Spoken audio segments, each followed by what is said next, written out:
So, in the first episode, we did get off to a bit of a difficult start with the ferry to Norway not going because of bad weather. But the second day was absolutely beautiful with just perfect weather, going over snowy mountaintops in freezing temperatures, through some of Norway's beautiful fjords with absolutely breathtaking scenery. But the weather had turned around for the worse, and we had to keep an eye on Norwegian's website 175.no, where you can see if any roads or ferry crossings are closing, and there are even webcams that can show you live what the roads look like in these areas. And the roads were starting to close up through Norway. Second day, and we have to go all the way up to Trondheim. There's a lot of roads that have been closed off, so we have to navigate through the different roads that's been closed off because of snow and so on. But we'll see how it goes. But since the place we stayed at last night did not have any charging available at the location, we started by going up to the supercharger in this town just to get enough juice so we could get to the first superchargers with a little extra in the tank, just in case we should run into trouble along the way, like traffic jams, going over the snowy mountains, or just delays. But after a quick fill, we took off, and the first part was very easy because that was straight into a tunnel. So no weather could interfere with the first 24.5 kilometers of our journey. Yes, you heard right, 24.5 kilometers. Because this was not just any old tunnel. This was the tunnel, the longest tunnel in the world. Yes, Norway has a lot of tunnels. They have more than 1,800 tunnels in Norway that combined is more than 1,000 kilometers of tunnel. And some of them are so big they even have roundabouts inside the tunnels. That's just mad. But because this tunnel was so long, the temperature rose from outside freezing temperatures all the way up to 18 degrees Celsius in the middle of the tunnel. Because here we were just too far away from the entrance and too deep under the mountains for the weather to really play any role here. But the temperature did drop again as we came out on the other side, and then we took a little ferry to get over the biggest fjord in Norway, and the many ferries helping people to get over these many fjords are all owned by the government and free to use. So that was pretty cool. But out of the tunnel and out of the safety from the harsh weather, we were back on the snowy mountain roads, in the dark, waiting for the sun to come up. But navigating these mountain roads in my Tesla was very easy. We of course had to keep an eye on the roads that would be closing, but other than that, the navigation system in the Tesla is just awesome. And a new waypoint the navigation system has just got with an over-the-air update was just working so well. Thank you, Elon, for bringing waypoints. Okay, does everybody here want waypoints? Alright, fine, we'll do waypoints. God damn it. So we could basically plan the whole day's trip, including stops along the way, through the Tesla navigation system in one go. And if we find some new point of interest along the way, we could always just add it to the route, and we could edit the route as well, all just very easy. So the car would always know where we were going and tell us if it was possible what we were about to do. And the car would just control the preheat of the battery for the charging station we had planned, so it could take in maximum charge when we came to the charging station, even in freezing temperatures. The battery was ready and able to take in the 250 kilowatt in cold weather. No problem. So, first stop of today with a lot of 150 kilowatt charges here in the middle of the mountains in the middle of Norway. And also a couple of new ones over here, 4 new 250 kilowatt chargers. So this is the first stop, and it feels so weird driving in the middle of the mountains. It feels like you are just in the middle of nowhere, and there's just Tesla superchargers all the time. Makes it very simple. But it is snowing, and there is a lot of snow on the roads, so we have to drive really careful. And we'll see how the weather comes today. we cannot see the top of the mountains. So hopefully we can get a little more clear blue sky later on, because we go into some glacier lakes later on here, so that's where we're trying to get to. So after a free 250 kilowatt charging at a Tesla supercharger, because I still got a lot of free supercharging miles from referral program, we drove out of this town and was just reminded of yet another thing I don't miss about the ice car as we drove past a gas station, and gasoline was 19 Norwegian crowns for 1 liter. That's about $2.16 for a liter. So for you Americans, that would be about $8.64 per gallon. I do believe the US average price per gallon is $3.4, and you think your gas prices are getting high. Yeah, just wait until you catch up with the rest of the world. Yes, it's no fun filling up an ice car anymore, getting very expensive. And it just feels so good knowing that I'm driving around in this beautiful landscape, not polluting the air around me. My car emits no toxic gas, make no sound, and here in Norway I just fill up the Tesla with electricity made from about 98% renewable energy. That makes it feel even better. And 69% of those renewable come from hydropower. Yes, Norway is very big on hydropower. But we didn't actually need to stop here, but we were going over a little mountain pass to get to 2 glacier lakes we wanted to go to, and we had seen on the 175.Norway that the road was covered in snow, so we wanted to make sure we had more than enough juice in the battery if we should get stuck somewhere or have other problems. And it was a very little remote mountain road, very beautiful to drive through, even though it was cloudy with all this snow all around. And the Tesla handled great in the snow with its all-wheel drive. My brother-in-law was very impressed by how well the Tesla handled and stuck to the road even in these conditions. But he got a little overconfident with the Tesla and said, I'm going to push it a little bit in the next corner to see what it can handle, and that just happened to be maybe the steepest part of the road in probably the most sharp turn on the mountain, and my brother-in-law came in a little too fast and the car skid off the road. Luckily, there was a big pile of snow in the corner we just bumped into, so no harm to the car and no harm to us, but the flat bottom of the car just skated right on top of that snow dune, so none of the 4 wheels were touching the ground anymore. Yep, we were stuck. Luckily, some local guys came along and could put a rope around my tow hitch and pull us out. And we continued down the mountain, but at a little slower pace. We eventually got over and down the mountain in one piece, and we're getting closer to the 2 big canyons with the glacier lakes. But as you can see, the weather did not really improve that much. Quite the opposite. We started to get this big, heavy snow falling, and it felt more like driving in the clouds. It did not clear up for us to really get to see the beauty of this place, where you could find Norway's longest waterfall if the road was open to get all the way into the bottom of the canyon. But it was not, so we were not really able to capture this beautiful place, so we pushed onwards to the next town to get a charge for the car and get some lunch for us. And after our little lunch break, we pushed onwards through the mountains with a lot of snow on the roads to get up to probably Norway's most famous fjord, Geiranger Fjord.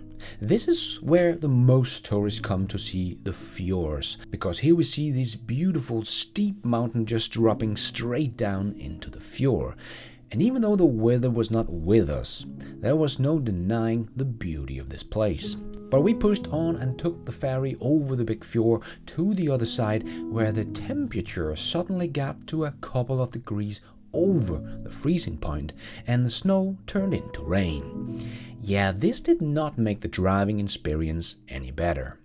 And we had hoped for a little better weather when we came up to Ådalsnes, so we could go up to the famous lookout of Rampenstræken. But when we came to Rampenstræken, we just had heavy rain, very cloudy, and it was starting to get dark, so we did not go up to the lookout, but just stopped in town for a little charge. So, the last charge of the day, hopefully. It has been this kind of weather all day, so it has been quite the tough ride. When we were up in the mountain, going over mountain paths, there was of course snowing, and that was kind of crazy as well. Had a little bit of an incident, but yeah, it has been tough because we haven't made a lot of stops today because it's just been snowy, foggy, not too great weather, so we couldn't see all the mountains just like you can see here and over there. Yeah, not too great weather today, but yeah, this is the last stop before we get to Trondheim, where we're gonna sleep tonight, and then we're going above the Arctic Circle tomorrow. After that charge, the sun has gone down and we just wanted to get up to Trondheim. But the temperature dropped again as we drove away from the coast to go a bit inland in through the mountains and turn north again towards Trondheim. And the rain turned into snow again and the road was filling up with snow. So some really tough driving conditions. We did also see some trucks along the way that got in a bit of trouble on these tricky roads. And we even got to race the local train through the mountains. But we did make one last stop before Trondheim to get something to eat. And when we had to stop anyway, it might as well be at a Tesla supercharger, so we had plenty of chance when we would arrive in Trondheim. But after a very long day of driving, we finally arrived at our hotel, 10 p.m. after 16 hours on the road. So we're finally here at the hotel in Trondheim. We have been on the road for 16 hours today. Yeah, it's not been much fun either. We've been over the mountaintops where there was only snow, but it was also snowing, so it was actually really tough driving today. And then when we came down in the valleys, it was raining, so it's been really shitty weather today. There wasn't many stops for taking pictures, making movies, because the weather was just too bad. Now we finally arrived here in Trondheim, and check this out.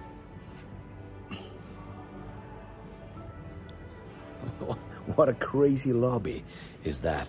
Check this out. Crazy.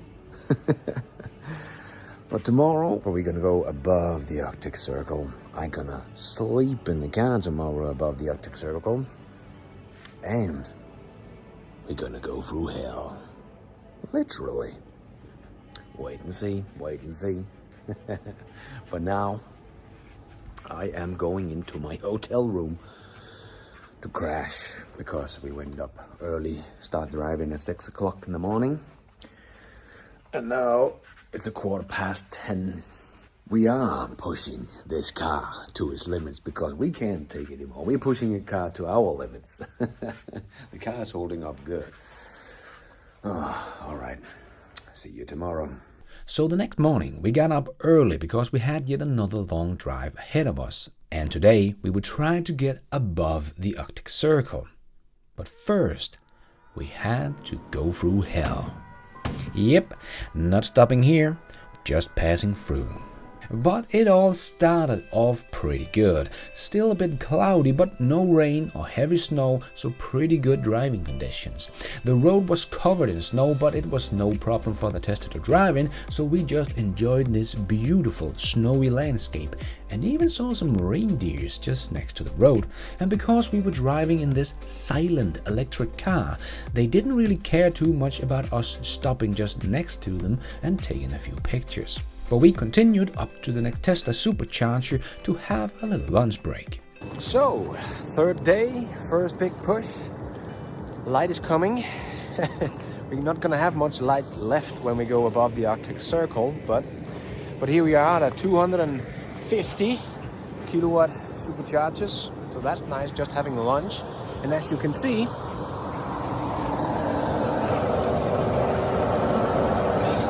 have a lot of good stuff with us from home. But why? Can't you buy stuff in Norway? Of course you can. They have everything in Norway.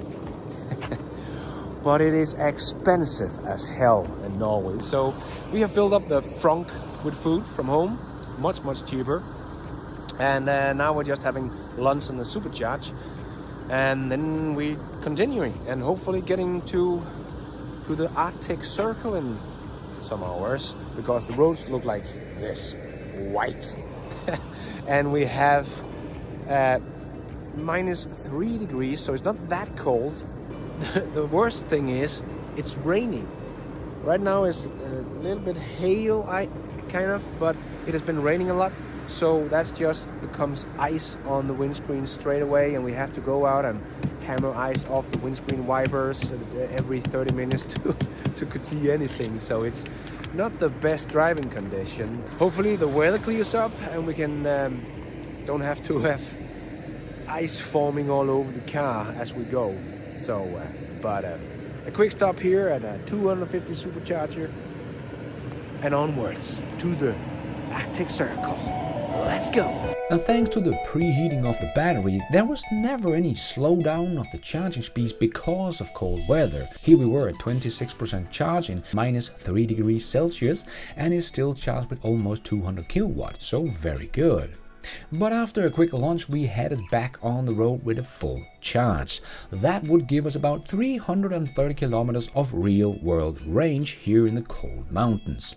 So actually not too bad. In summer, when me and my family took the Tesla on a road trip around Europe for 3 weeks, we got about 400 kilometers of real-world range with mixed driving on a full charge. So even here in the mountains on rough roads in freezing temperatures being pushed for 16 hours a day, it only dropped about 20% in range. And remember, this is the old Tesla Model 3 long range that does not have the new heat pump or the Octo-valve or all that fancy stuff, and after 110,000 kilometers, the battery's only down 5% from its original capacity, and have even seemed to level off over the last 30 to 40,000 kilometers. So this is as bad as it gets for a Tesla Model 3 long range. So very impressed with how well this car is handling this abuse. It just doesn't seem to care. It only drops 20% in range, and that's it. And with all the charges that are up here in Norway, it is child's play getting to the north when it comes to charging anyway. There are a lot more chargers than we are using. Range anxiety does really not exist here in Norway or most other places in Europe in general, especially in a Tesla with their great charging network on top of everything and the car just knowing where all the chargers are. But some still don't get it though. When we get a lot more EVs on the road, you can't just build one charger and call that a station. So even though this is way far north and not that many people are living up here, but even the smallest Tesla stations has at least 650 kilowatt stalls. Just putting up one stall is simply not gonna cut it. But we did stop here for another charge, only about 160 kilometers from the Arctic Circle. And as we tried to do every time we stopped for a charge where we were not eating, we were going for a walk just to get the body moving a bit, because it's really tough sitting for about 16 hours a day. So we would try to get as much walking in as possible when we had to charge anyway. But this was the last stop before this started to get a little too exciting. It started to rain again. But this time it was not only the car that got covered, the road became pure ice to drive on. So we tried to drive as close as we could to the side where there was still a little bit of snow left to get a little bit of traction. But this became really scary really fast. We did come to a truck that could not get up this little climb here and was putting on some snow chains to get up this road. And just this little pass we had to do with only 30 kilometers an hour was very scary. We could just feel the car wobbling underneath and had to keep every correction small and slow so the car would not spin out. But we still had some way to go, so we just had to push through, and finally the rain stopped, but turned into pretty heavy snow, and this road was hardly visible anymore with all the snow, so it was hard to see what was road and what was not. So very glad that here in Norway they put up these tall sticks in the side of the road so you can see where the road is. But with the snow and the darkness we couldn't see much. So when a moose suddenly stood in the middle of the road, we got quite the scare. I totally forgot the car is actually recording all the time and I just had to push a button to save it, but I forgot that in the very scary situation with the moose, so unfortunately I do not have that one on camera. But this stretch of road was not really fun, but very scary. And when we finally came to the last Tesla charging station just before our final destination, the car was clear proof of the crazy weather we had just been through. The whole car was just covered in a thick layer of ice. But we never felt unsafe in the car. When we're driving on these scary roads, it did help knowing that we were driving in the safest car in the world. And it didn't care. It just plowed through, didn't even blink, and we knew it would get us there, get us to the next supercharging station within a couple of percentage of the charge it said it would have. And we could always count on the Tesla chargers working. Even here in the middle of nowhere, above the Arctic Circle, every Tesla supercharger was just working, and they were just our little safe haven. So here we grabbed a little bite to eat before we took the last drive to our final destination in Junkedal. And now tunnels were no longer in the way. In the beginning of the trip, every tunnel we went through was like, oh, now we can't see the beautiful scenery. Now it was just heaven. Every time we got to a tunnel, there was no snow on the road, no ice falling on the car, just always good driving condition. But we did turn up the last little mountain road to get to our little cabin in the middle of nowhere. We made it! Ooh. That was tough driving. 8 o'clock at night, we have finally arrived. Whew, that was some tough driving. It's not cold here.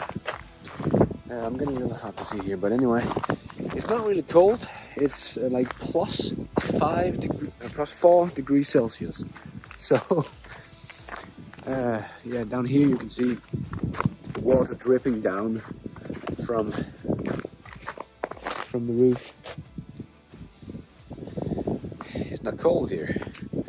So I actually planned to, it was in this place that I would sleep in the car, but it's this is not cold. 2 days ago they had like minus 20 degrees Celsius, so that was pretty cold. Today we have plus 4, and that has made it a hell to drive today. But that was a little bit too exciting of a drive today, also because we met a moose. We met a moose in the middle of the freaking road. Damn, it's dangerous driving up here. We're pushing it to the limit in every sense of the word. So yeah, another 14 hours on the road today. But now we're gonna stay in this wonderful little cabin here, and we have sled dogs over there. Yeah, this is an awesome place, but unfortunately we don't have the time to do anything with the dog sled tomorrow. We just need to get back on the road pushing the Tesla some more. But yeah, this was a close encounter. Really scary drive for the last 60 kilometers. What a day, what a day. Now we're gonna kick back, drink a cold beer, enjoy that, relax, go early to bed, but sleep in the cabin, not the car. And hopefully tomorrow it's going to be better driving weather than this crazy day. But what I didn't know was that there was a storm coming, and we had to flee into Sweden over the mountain pass. But that was easier said than done, because during the night all that water and rain did freeze over, so the road became pure hard ice, no traction whatsoever. So just getting out of Junkerdal became quite the challenge. And then we had the mountain to worry about with the storm on our tail. So stay tuned for the last episode of this extreme road trip, where we do also find some nice cold weather again. Too many days in the darkness without a glimpse of the light. Running tired and broken and scared, but I swear I'll never give up the fight. I see you broken and beat